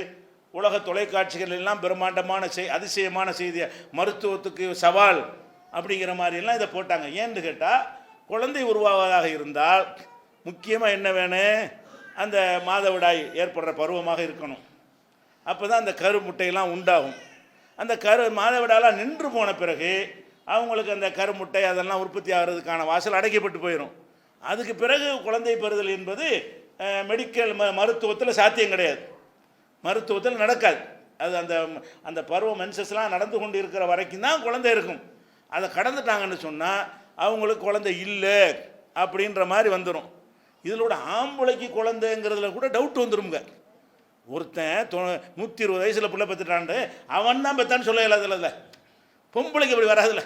ஒரு ஆம்பளை வந்து அவன் முன்னாடி 125 வயசு ஒருத்தன் வாழ்ந்தான், அவன் மனைவி பிள்ளை பெற்றுட்டான். 125 வயசில் பிள்ளை பெற்றுட்டான்டா, அது என்ன செய்வாங்க? இது சாத்தியம் இல்லை, இப்போ வேறு ஏதோ கோல்மாலாக இருக்கும்ட்டு அவள் சொல்லிக்கலாம் இல்லையா? ஆம்பளைக்கு இருந்தால் டவுட் வர வாய்ப்பு இருக்குது. பொம்பளை அவள் தானே பெறுறா, அதில் டவுட் வரும். அவள் வயிற்றில் குழந்தை உண்டாகி அவள் வயிற்று தான் எடுக்க போகிறோம். அவள் பெண்கள் இந்த மாதிரி வருவது வந்து டூப்ளிகேட்டுக்கு சான்ஸே இல்லை. ஆம்பளை சொல்வதில் நெசமாக இருக்க சான்ஸ் இருக்கிற மாதிரி அது பொய்யாக இருப்போம், வேற மாதிரி இருக்கும் சான்ஸ் இருக்கிறது. அப்போ இந்த ஒரு பெண்ணு வந்து ஊர் உலகத்துக்கெல்லாம் தெரிகிற மாதிரி நவீன மருத்துவமனையில் வந்து சோதனை செய்து பல தடவை ஸ்கேன் பண்ணி பார்த்தா குழந்தை மாதம் மாதம் பார்க்குறா, குழந்தை இருக்குது 2006. அப்போ அந்த 66 வயசில் வந்து பிள்ளை பெற முடியாது, இயற்கையாக பெற முடியாது, இப்போ அறுத்து தான் எடுக்கணுன்ட்டாங்க. அது வேறு விஷயம், அறுத்து எடுத்துட்டாங்கல்ல. பிள்ளை பெறுவதற்குரிய அந்த சக்தி, அந்த முக்கி வெளியே தள்ளுற அந்த மாதிரியான இதெல்லாம் குறைஞ்சி போயிட்டதுனால இவங்களுக்கு அறுவை சிகிச்சை மூலமாக தான் எடுக்கணும்னு சொல்லி குழந்தை வெளியே எடுக்கிறாங்க. அது பிரச்சனை இல்லை, குழந்தை வந்துச்சா இல்லையா? இதே ஜக்கரியா நபிக்கு செய்வான், நமக்கெல்லாம் செய்யணும் என்னைக்கு, அதுக்காக சொல்கிறேன். இது நபிக்கு கொடுத்தா நமக்கெல்லாம் கிடைக்குமா? அப்போ இது நபியா இவங்க? இந்த 2006 இந்த பிள்ளை பத்தது நபியா? யாருக்கும் கொடுப்பான்? விதி தாங்க. அல்லாஹ் வந்து அந்த விதியை எழுதியிருந்தான் என்று சொன்னால் சில விதிகள் வந்து சகஜமானதாக இருக்கும், சில விதிகள் அரிதானதாக இருக்கும். 1000 ஒரு ஆள் கொடுப்பான், 2000 ஒரு ஆள் கொடுப்பான், அப்படிப்பட்ட விதிகளும் இருக்கிறது. அப்போ 2006 ஸ்பெயின் நாட்டில் இந்த 66 வயசில் ஒரு பிள்ளை பெறா, ஒரு பொம்பளை. அதுக்கப்புறம் வந்து ஜெர்மனி நாட்டில் பெர்லின் ஒரு முக்கியமான நகரம், அந்த நகரத்தில் வந்து 2015 ரொம்ப கிட்ட ஓடியான்ட்டோம். நீங்கள் 3 வருஷம் தான் ஆகுது, 4 வருஷம் தான் ஆகுது. அப்போ 3 வருஷம் 4 வருஷத்துக்கு முன்னாடி ஒரு ட்ரவுனிக்குங்கிற ஒரு பொம்பளை 65 வயசில் ஒரு பிரசவத்தில் 4 பிள்ளை. 65 வயசில் பிள்ளை வராது, பிள்ளை உருவாக சான்ஸ் இல்லை. அவள் கர்ப்பமாகறா, அவளை பல வகையில் சோதனை பண்ண, கர்ப்பமாக கட்டியாண்டு குழம்புறாங்க. வயசு தாண்டிட்டதுனால இது கர்ப்பத்துக்கு சான்ஸ் இல்லை, ஏதோ கட்டியாக இருக்குங்கிற மாதிரி. ஆனால் சோதனையை பண்ணினால் அந்த குழந்தையுடைய இதெல்லாம் தெரிகிறது. 3-4 மாதத்தில் உறுதியாகி போயிருமில்ல. அப்போ காத்து கொண்டு இருந்து கடைசியில் என்ன செய்கிறாங்க, அந்த 4 பிள்ளையும் பெற்று அந்த புள்ள படத்தோட நெட்டில் போய் தேடினா உங்களுக்கு கிடைக்கும். அந்த புள்ள தாயையும் பிள்ளையும் பக்கத்தில் போட்டு இந்த வயிற்றுலேருந்து வந்த புள்ள தான் இருக்குன்னு காட்டுறாங்க, ஊர் உலகமெல்லாம் பார்த்துட்டு இருக்கிற மாதிரி. அப்போ 65 வயசில் எப்படி புள்ள? அதுவும் 4 பிள்ளை எப்படி? 4 கருமுட்டை உற்பத்தி ஆகி தானே அது வந்திருக்குது. அது எப்படி சாத்தியம்? சாத்தியம் இல்லை தான். ஆனாலும் விதி, அல்லாஹ் நாடினால் அதையும் மாற்றுவான். அவன் எழுதின விதி என்ன செய்வான், அவன் மாற்ற முடியுங்கிறது. 2015 ஜெர்மனியில் நீங்கள் 2015 மூதாட்டின்னு போட்டால் கருன்னு போட்டால் வந்துடும். ஏதாவது தமிழில் கூட கூகுள் அடித்து பார்க்கலாம், ஈஸியாக கண்டுபிடிச்சிடலாம். அதே மாதிரி வந்து இது 65, 66, 70 வயசில் 70 வயசு எங்கே? 2008 மெக்சிகோவில் 2008 மெக்சிகோ நகரத்தில் மேரியாங்கிற ஒரு பொம்பளைக்கு வந்து 70 வயசாகுது. அவளுக்கு இத்தனைக்கு ஏற்கனவே நிறைய பிள்ளைலாம் பெற்றவ, 13 பிள்ளை பெற்றவ. அவளுக்கு 70 வயசு இனிமேல் பிள்ளை இல்லைன்னு முடிவாகி போய் அப்போ 70 வயசில் வந்து திடீர்னு பிள்ளை உண்டாயிருச்சு. அப்போ 70 வயசில் எப்படி வரும்? வராதுங்கிற உங்கள் கணக்கு. ஜக்கரியா நபிக்கு செஞ்ச மாதிரி அவர் ஒய்ஃபுக்கு செஞ்ச மாதிரி அல்லாஹ் வந்து இந்த பொம்பளைக்கு செஞ்சுருக்கிறான். இது நல்லடியாருன்னு பார்த்து செய்கிற விஷயம் கிடையாது. அவர் பிரார்த்தனை செஞ்சு அதனால் அல்லாட்ட பெற்றார்னு அது ஒரு வித்தியாசம் இருக்குமே தவிர, அல்லாஹ் நாடினால் இந்த 2008 2015 2006 இந்த நியூஸ் வந்திருக்குது. இதுதான் நியூஸ் நினச்சிடக்கூடாது. நம்ம 100 வருஷம் முன்னாடி நிறைய நடந்திருக்கு. அப்போ ஆஸ்பத்திரிக்கு போக மாட்டாங்க, செக் பண்ண மாட்டாங்க, அதை ரெக்கார்ட் பண்ண மாட்டாங்க, அதை பதிவு எழுதி வைக்க மாட்டாங்க. அதனால நமக்கு தெரியலை. இது ரொம்ப காலத்துக்கு ஒரு ஃபஸ்ட்டு இப்போ தான் நடக்குதா? ஜக்கரியா நபி காலத்தில் நடந்த மாதிரி அடுத்தடுத்து ஒவ்வொரு காலகட்டத்திலையும் இப்படி 1-2 நடந்து கொண்டு இருக்கும். நமக்கு ரெக்கார்டு பண்ணுற காலத்தில் வாழ்கிறதுனால மருத்துவமனைக்கு போயிடுறாங்கல்ல, அது ரெக்கார்ட் ஆகி போச்சா இல்லையா? ரெக்கார்ட் ஆகும் பொழுது அது ஒரு நியூஸ் ஆகுது. இப்போ டிவிலாம் இப்போ கிடையாது, எந்த டிவியில் வாசிச்சிருப்பான்? உங்கள் தாத்தா காலத்தில் இப்படி நடந்துருச்சுன்னா அது யாருக்கு, எந்த டிவியில் வரும், எந்த வாட்ஸ்அப்பில் வரும், எந்த ஃபேஸ்புக்கில் வரும்? ஒன்றும் இருக்காது. அப்போ இந்த ஜக்கரியா நபியுடைய வரலாறு நம்ம என்ன விளங்க வேண்டும் என்று கேட்டால், தில்கல் ஐயாமுன் உதாவிலா, போய் காலச்சக்கரத்தை மாற்றி மாற்றி சுற்றுவேன், இப்படியே இருக்கும்னு விட்டு நினச்சிடாதீங்க. என்ன துன்பம் இருந்தாலும் சரி, இது அல்லாஹ் எழுதின்னு திருப்திப்படுங்க, அது பாதி கவலையை போக்கும். இதுவே நிலைக்காது நம்புங்க, முழு கொலையும் ஓடி போயிடும். இப்போ ஒரு துன்பம் வந்துருச்சுல, இது இப்போ அல்லாஹ் நமக்கு தந்திருக்கிறான், அவனை நமக்கு மீற முடியாது. அவன் செஞ்சால் கரெக்டாக தான் செய்வான். எனக்கு மட்டுமா தந்திருக்கான்? எல்லாத்துக்கும் தான் தந்திருக்கிறான். வெவ்வேறு விதமான குறைகள் அப்படி நீ நினைத்தீர்களே, ஆனால் உங்களுக்கு பாதி கவலை போயிடுமா? இதுதான் காலத்துக்கும் கதின்னு நினச்சா மறுபடி கவலை ஏறிக்கணும். அப்போ என்ன செய்யணும்? இதுதான் விதி, இது இப்போதைய விதி, இப்போ வரைக்கும் உள்ள விதி. இனிமேல் எனக்கு என்ன விதி எழுதுறான்னு எனக்கு தெரியாது. அல்லாஹ் மாற்றி எழுதியிருக்க வாய்ப்பு இருக்கிறது. என் இறைவன் நாடினால் இதையும் மாற்றுவான். மருத்துவர்களை கைவிட்டாலும் மாற்றுவான். அதையும் பார்ப்போம். எத்தனை மிராக்கில் பார்க்குறோமா, இல்லை அதிசயங்களை பார்க்குறோம். நம்ம சிவகாசி பக்கத்தில் விருதுநகர் மாவட்டத்தில் ஒரு பொம்பளை செத்து போச்சு. ஆள் அவுட்டுன்னு சொல்லி டாக்டர்லாம் சொல்லி வைத்தியெல்லாம் பண்ணி சுடுகாட்டு தூக்கிட்டு போகிறாங்க. மருத்துவ டெஸ்ட்லாம் பண்ணியாச்சு. சுடுகாட்டுக்கு தூக்கிட்டு போய் குழிலாம் வெட்டியாச்சு. வெட்டி கீழே வைக்கும்போது இப்படி பெருவரில் ஆடுது. இது பணத்துக்கு வெட்டி அப்போ செத்து போச்சுன்னு டாக்டர்லாம் சொன்னாலும் அவன் டாக்டர் ஏதோ செத்து போச்சுமா, அப்போ சாவுறதுக்குரிய விஞ்ஞான கணிப்பு பிரகாரம் பார்த்தானே சொல்லுவான். இதய துடிப்பை பார்ப்பான், நாடி நரம்பை பார்ப்பான், ட்ரெஸ்ஸு பற்றி பார்ப்பான், என்னென்ன மெத்தேடு இருக்கிறதோ கண்ணை இதை பற்றி பொருட்டி பார்ப்பான். இப்படி எல்லாம் பார்த்துவிட்டு அவன் படித்த படிப்பின் பிரகாரம் இதுக்கு உசுறு இல்லை. உசுறு இருப்பதுடைய எந்த விதமாக மூச்சே இல்லாமல் இருந்தால் எப்படி உசுறு இருக்கும்? உசுராக இருக்கிறவனுக்கு மூச்சை அமுக்கினா செத்துருவானே. உசுராக ஒருத்தன் இருக்கிறவனுக்கு மூச்சை வாயை மூச்சையும் பொத்துட்டு என்ன செஞ்சிருவான்? ஒரு திணறி அவரை செத்து போயிடுவான். அப்போ மூச்சு இருக்கிறவனுக்கே மூச்சை நிப்பான்னா காலி ஆயிடுறான்னு சொன்னால், இந்த பொம்பளை பல மணி நேரங்கள் மூச்சு இல்லாமல் கிடக்கு. மூச்சு இல்லாட்டி பாடி தானே. சில நிமிடங்களில் மூச்சு திரும்ப வராட்டி அது கதை முடிஞ்சிருச்சே. இவளை செத்து போயிட்டான்னு குளிப்பாட்டுறாங்க, என்னென்னமோ செய்கிறாங்க, சடங்கெல்லாம் பண்ணுறாங்க, பத்தியை கொளுத்துறாங்க, அது கொள்றாங்க, ஊருக்கெல்லாம் தகவல் சொல்கிறாங்க. அது எப்படி இருந்தாலும் ஒரு ஆள் இறந்து அடக்கம் பண்ணுவதற்கு ஒரு 12 மணி நேரம் அது ஆகுமா இல்லையா? சொந்த மதத்துக்கு சொல்லாமல் அடக்க மாட்டாங்களே. நம்ம சமுதாயத்தில் அப்படி செஞ்சுருவாங்க. அவன் வேறு சமுதாயங்கள் என்ன செய்வாங்க, எல்லோரும் வரணும், குறிப்பிட்ட அந்த சொந்தக்காரன் வந்து தான் அடக்கம் பண்ணுவோம்பாங்க. அவன் எங்கேயா கிடந்தான்னு சொன்னால் ஒரு நாள் கூட தாண்டி வருவான். அது வரைக்கும் வெயிட் பண்ணணும். நான் இல்லாமல் இப்படி அடக்கம் பண்ணுன்னு கேட்பான். அவ்வளவு டைம் வரைக்கும் அந்த மூச்சு இல்லை. அதுக்கு அந்த உடம்புல உயிர் இல்லை. பாடி டாக்டர் சொல்லிட்டான். எல்லோரும் பார்க்குறாங்க, பார்த்துக்கிட்டே இருக்கிறாங்க, அழுகுறாங்க, ஒப்பாரி வைக்கிறாங்க, ஒன்றுமே இல்லை. கடைசியில் பார்த்தா கால் அசைது உசுறு இருக்கடா தூக்கிட்டு மாறா செக் பண்ணால் ஆமாம் உசுறு இருக்குங்கிறாங்க. அது பொழைச்சி வாழ்ந்துக்கிட்டு இருக்கான். இப்போ நம்ம என்ன பார்க்குறோம்? அப்போ அது நம்ம முடிஞ்சிருச்சுன்னு நினைக்கிறதும் அது கிளம்பிடுதே.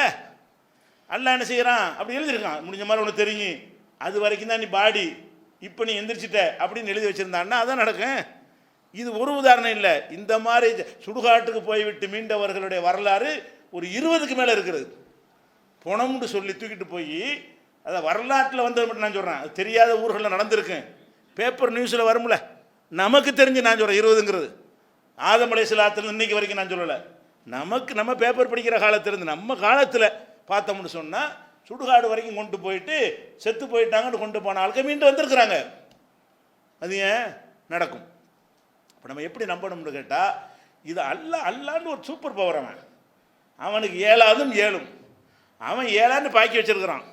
ஏழும்னு ஆக்குனா முடிஞ்சு வச்சுக்காத. வந்துடும், எனக்கு பணம் வந்துடும், பதவி வந்துடும், நிம்மதி வந்துடும், சந்தோஷம் வந்துடும், அப்படி நம்பணும். அப்போ விதியை நம்புகிற ஒரு விஷயத்தில் இந்த கோணத்தையும் சேர்த்து நம்பணும். விதியை நம்ப எவ்வளோ ஒரு மனக்கவலைக்கு மருந்தாக தந்திருக்கான்னு பாருங்கள் இந்த ஒரு நம்பிக்கை. அதனால தான் கேரளாவில் ஒரு ஆய்வு பண்ணுறாங்க. இந்த விதி நம்பிக்கை எப்படி, அதுவும் அறகுறையான நம்பிக்கை தான் பொதுமக்களுக்கு விதியை பற்றி இருக்கும். கொஞ்சம் ஏகத்துவத்தில் தௌஹீத் கொள்கையில் இருக்கிறவங்களுக்கு நல்லா விதியை வழங்கி வச்சுருப்பாங்க. மேம்போக்காக விதியை நம்பியிருப்பாங்கல்ல, அதான் முஸ்லீம் சமுதாயம்.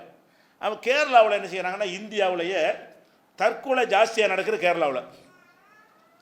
ரொம்ப படித்தவங்களும் கேரளாவில் தான். இந்தியாவிலே அதிகமான படிப்பறிவு சதவீதம் இருக்கக்கூடிய மாநிலம் எது? கேரளாவில் தான். 100க்கு 90ங்கிற கணக்கில் படிச்சிருப்பாங்க. இங்கெல்லாம் 40, 50, 60, சில மாநிலங்கள்லாம் 30 கூட தேராது. அப்போ நிறைய படித்தவர்கள் உள்ள ஒரு மாநிலத்தில் நிறைய தற்கொலை நடக்குது. படித்தவன் தான் புத்திசாலியாக இருப்பான், சாகக்கூடாது. அப்போ படித்தவர்கள் மத்தியில் என்ன செய்கிறது? தற்கொலை ஜாஸ்தியாக இருக்கிறது. அப்போ எதனால் இது ஏற்படுது அப்படின்னு ஒரு ஆய்வு கமிஷனை அரசாங்கத்தில் நியமிக்கிறாங்க. எதுக்கு இப்படி தற்கொலை எந்த மாநிலத்திலும் இல்லை, நம்ம மாநிலத்தில் நடக்கிறதுக்கு என்ன காரணம், என்னென்ன காரணத்துக்கெல்லாம் தற்கொலை செய்கிறாங்கன்னு தெரிஞ்சால் அதுக்கு ஒரு கவுன்சிலிங் கொடுத்து இனிமேல் அந்த தற்கொலை இல்லாமல் தடுப்பதற்கு நம்ம சில திட்டங்களை வகுக்கலாமே என்பதற்காக வேண்டி அந்த கமிஷன் போடுறாங்க. அவங்க ஆய்வு பண்ணுறாங்க. எப்படி ஆய்வு பண்ணுறான்? பலவிதமான ஆய்வு பண்ணுறான். என்ன ஆய்வுன்னு கேட்டால், ஆம்புளையில் தற்கொலை எவ்வளவு, பொம்புளையில் எவ்வளோ பிரிக்கிறான். ஆம்புளையில் கல்யாணம் ஆனவர்களில் தற்கொலை எவ்வளவு, கல்யாணம் ஆகாதவன் எத்தனை தற்கொலை, பொம்பளையில் கல்யாணம் ஆனதில் எத்தனை தற்கொலை, கல்யாணம் ஆகாதில் எத்தனை தற்கொலை. அதே மாதிரி மத வாரியாக முஸ்லீமில் எவ்வளோ தற்கொலை, இந்துக்களில் எவ்வளோ தற்கொலை, நாத்திகர்களில் எவ்வளோ தற்கொலை, கிறிஸ்துவர்களில் எவ்வளோ தற்கொலை, இப்படி பணக்காரர்கள் எவ்வளோ தற்கொலை, ஏழைகளில் எவ்வளோ தற்கொலை, நகர்ப்புறங்களில் எவ்வளோ தற்கொலை, கிராமப்புறங்களில் இப்படின்னு பார்க்க ஒவ்வொரு புள்ளி விவரம் எடுத்து அதை அப்போ தான் காரணத்தை கண்டுபிடிக்க முடியும். ஒட்டு மொத்தமாக ஒரு காரணத்தை சொல்ல முடியாது. அப்போ அதெல்லாம் யோசித்து பார்த்து ஒரு தீர்வு காண்பதற்காக சொல்லும் பொழுது அந்த பெரிய அறிக்கையில் இந்த சின்ன ஒரு ரோல் ஒன்று வருது. என்ன ரோலு? இந்த தற்கொலையில் முஸ்லீம் சமுதாயம் தான் கம்மியாக இருக்குது. எத்தனை வகையை பிரித்தாலும் சரி, மொத்த பணக்காரன் முஸ்லீம் பணக்காரன் கம்மியாக சாகுறான், தற்கொலை பண்ணுறான். மற்ற ஏழை முஸ்லீம் அல்லாத ஏழை முஸ்லீம் ஏழை எடுத்துக்கிட்டு அதுலேயும் கம்மியாகும். எதில் தான் கம்மியாக வந்துடுறான். அதை ஏழை பணக்காரன் எந்த வகை எடுத்து, கல்யாணம் பண்ணவன் கல்யாணம் ஆகாதவன், படித்த வேலை உள்ளவன் வேலை இல்லாதவன், இப்படின்னு பல வகையாக, நோய்க்கு பயப்பட்டவன் நோய் இல்லாதவன், எத்தனை வகையை நீங்கள் எடுத்து பார்த்தாலும் முஸ்லீம் என்று வந்துவிட்டால் அவன் தற்கொலை மிக மிக குறைவாக இருக்கிறது. இந்த சதவீதம் எனக்கு நினைவுள்ள, இது ஒரு 6-7 வருஷத்துக்கு முந்தின ஒரு ஆய்வு. அந்த சதவீதம் இல்லாட்டால் ரொம்ப கம்மி. அங்கே 100ன்னு சொன்னால் இங்கே 5ங்கிற அந்த அளவு வித்தியாசம், அவ்வளோ கம்மியாக தற்கொலை இருக்குது. அப்போ அவன் யோசிக்கிறான், ஏன் இது ஒரு மண்ணில் வாழ்கிறாங்க, ஒரு உணவை சாப்பிட்றாங்க, ஒரே கலாச்சாரம், ஒரே பிரச்சனை தான். காசு இல்லைன்னு அவனும் காசு இல்லை இவனும் காசு இல்லை, பிரச்சனை ஒரே மாதிரி தான். அவனுக்கு பொண்டாட்டினால பிரச்சனை, இவனுக்கு பொண்டாட்டினால பிரச்சனை, ஒரே பிரச்சனை தான். அவனுக்கு இங்கே ஒரே நோய், இவனுக்கு அந்த பிரச்சனை, அவனுக்கு அந்த பிரச்சனை, எல்லாம் பிரச்சனை ஒன்றா தானே இருக்குது. எல்லாரும் பிரச்சனை ஒன்றா இருக்கும் பொழுது எந்த மதத்துக்காரனாக இருந்தாலும் சராசரியாக ஒரே மாதிரியாக வர வேண்டியது தானே. 100 பேர் தற்கொலை செஞ்சான்னு சொன்னால் 100 முஸ்லீமில் 10 தற்கொலை பண்ணான்னு சொன்னால் 100 இந்துவனையும் 10 தற்கொலை பண்ண வேண்டியது தானே. ஏன் இப்படி இருக்க மாட்டேங்குது அப்படின்னு சொல்லும் பொழுது அப்போ அதை கொஞ்சம் கூடுதல் ஆய்வு பண்ணுறாங்க. பண்ணும் பொழுது முஸ்லீம்களுக்கு தற்கொலை ரொம்ப குறைவாக இருக்க காரணம் அவங்களுக்கு சின்ன வயசில் ஊட்டுகிற மத நம்பிக்கை. எல்லாம் அல்லாவுடைய நாட்டு அப்படின்னு சொல்லிடுவாங்க. மேம்போக்கான விதி நம்பிக்கை தான், ஆழமான நம்பிக்கை இருந்தால் அந்த சதவீதம் இருக்காது. அந்த கொஞ்சம் பேர் காட்டுறான்ல அந்த கணக்கு இருக்காது. சரியான முறையில் விதியை நம்பியிருந்தாங்கன்னா, இதை மேம்போக்கான எது இருந்தாலும் என்ன செய்கிறாங்க, அவங்க அதை விதியை நம்பி விதியின் மீது பழியை போட்டுட்டு அவங்க அடுத்த வேலையை பார்க்க போயிடுறாங்க. எல்லாம் அல்லாவுடைய நாட்டம் என்று சொல்லி அவர்களுடைய மத நம்பிக்கை அவங்கள தற்கொலையில் தடுக்கிறது. அப்படின்னு என்ன அர்த்தம்?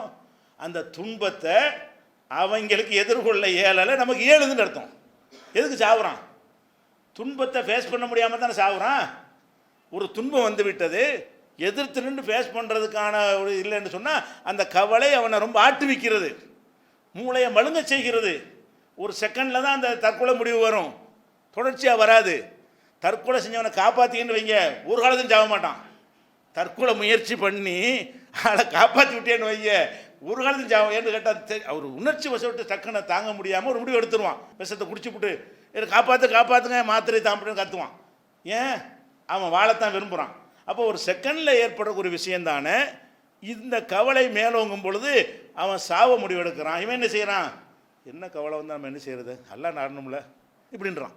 முஸ்லீமை பொறுத்த வரைக்கும் புருஷன் செத்தாலும் அப்படி எடுத்துக்கிறான், பொண்டாட்டி செத்தாலும் அப்படி எடுத்துக்கிறான், புள்ள செத்தாலும் அப்படி எடுத்துக்கிறான், கோடி கோடி நஷ்டம் ஏற்பட்டாலும் அப்படி எடுத்துக்கிறான். அப்போ தனக்கு நோய் வந்தாலும் அப்படி எடுத்துக்கிறான், படிப்பில் தோல்வி அடைஞ்சாலும் அப்படி எடுத்துக்கிறான். எல்லாம் லைட்டாக எடுத்துக்கிறாங்க. லைட்டாக எடுத்துக்கொள்ளக்கூடிய வகையில் அவங்களுடைய மத நம்பிக்கை இருக்கிறதுன்னு தீர்ப்பளிக்கிறாங்க. இன்னும் பல பெரிய ஆய்வு பெரிய காரணகாரியத்தோடு சொல்கிறாங்க.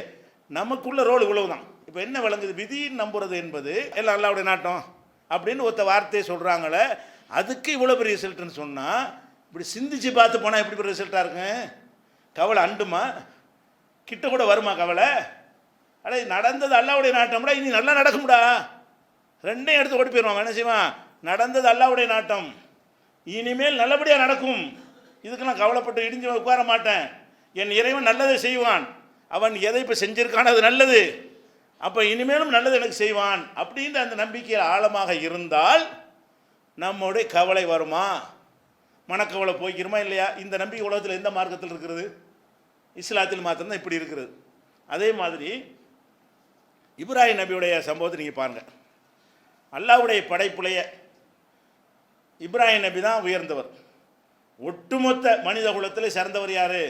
எப்படி பெண்களில் மரியம் அலைஹிஸ்ஸலாம் தான் உயர்ந்தவர் சிறந்தவர் நம்ம நம்புகிறோமோ, குர்ஆனில் அல்லாஹ் சொல்கிறத வச்சு ஆதம் அலைஹிஸ்ஸலாத்தில் இருந்து இன்னைக்கு வரைக்கும் வாழ்ந்த மனிதர்களில் அல்லாஹ்வுக்கு முதல் இடத்தில் இருக்கிறவர் யார்?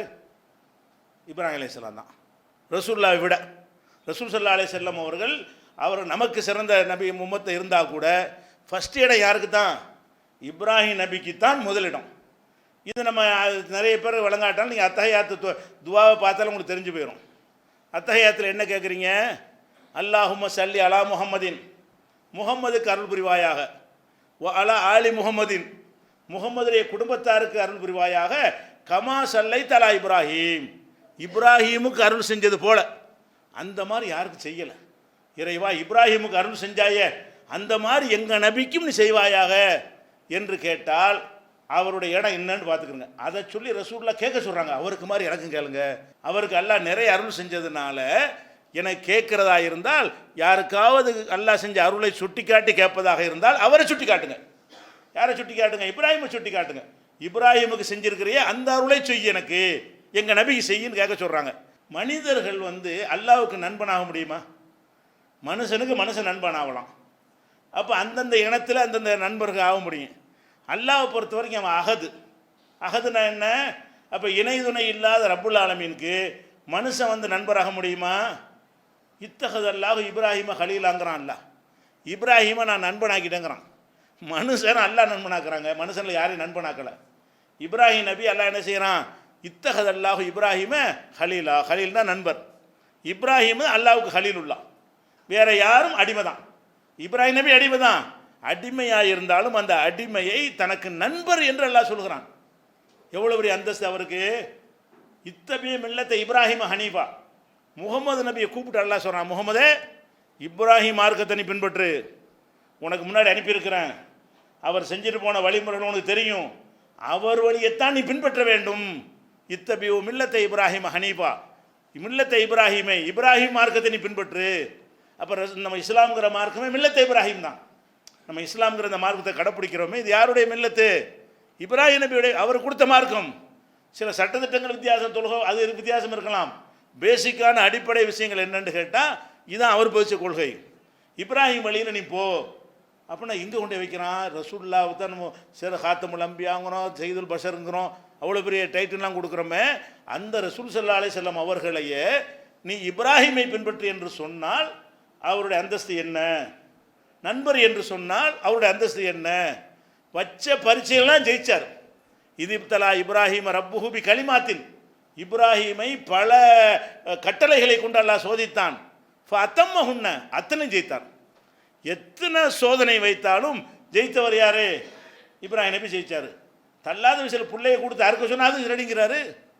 அப்போ அவ்வளோ பெரிய ஒரு நெருக்கமான இப்ராஹிம் நபியுடைய வரலாறை நமக்கு எடுத்துக்காட்டி அதிலிருந்து நமக்கு ஒரு பாடம் இருக்கிறது.